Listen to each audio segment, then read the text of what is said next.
Hi everybody, welcome to the Huddle pregame show. I'm Keith Schweigert, he's Tim Gross, and we're getting you ready for Week 5 of the Lancaster-Lebanon League football season.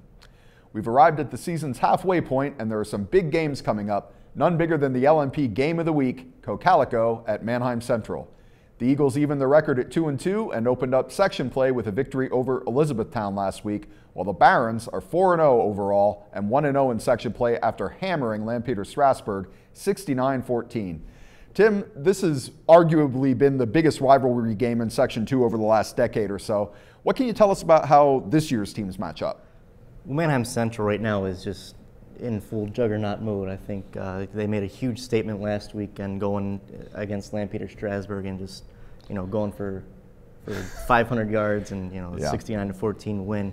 So, no one's been able to slow the Barons down so far this season. But Cocalico, they're 2-2, but the record might be a little deceiving because of the close losses they had at the beginning of the season against some good teams too. Pretty good teams they've gone up against. And I think one thing Cocalico is really good at is playing the, we're coming in as the underdog and we're gonna, put up a fight. And I think that's something that they've thrived on for years now. Going back to last year, Central won 21-15. So, I don't know if Cocalico plays some things right, they can keep this close, and I think that's what they're going to have to do, kind of drag this game into the mud a little bit to to have a chance. And they're pretty equipped to do that, so we'll see. Another game we're keeping our eye on this week is in Section 3, where Lancaster Catholic will visit Anvil-Cleona Friday night. The Crusaders had a non-league game at Berks Catholic last week, so this is their section opener. And Tim, Catholic was a dynasty in Section 3 until about 5 years ago when they left the section and spent a few seasons splitting time between Section 1 and 2. They were all over the place. Now they're back down in 3, so how do you think they're going to fare against the Little Dutchmen? I think Lancaster Catholic is really comfortable now in Section 3. They've bounced around between Sections 1 and 2 the past couple of years. Last time they were back in Section 3, they had won, I think, 7 straight section titles.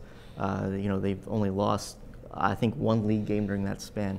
Ed Groover has a pretty good feature story coming up about how Catholic is more comfortable in this situation. Also, Catholic, we talked about records being a little deceiving. Catholic lost 2 games to reigning district champions in Berks Catholic and Camp Hill. So they're feeling really good about what they're doing going into the league season.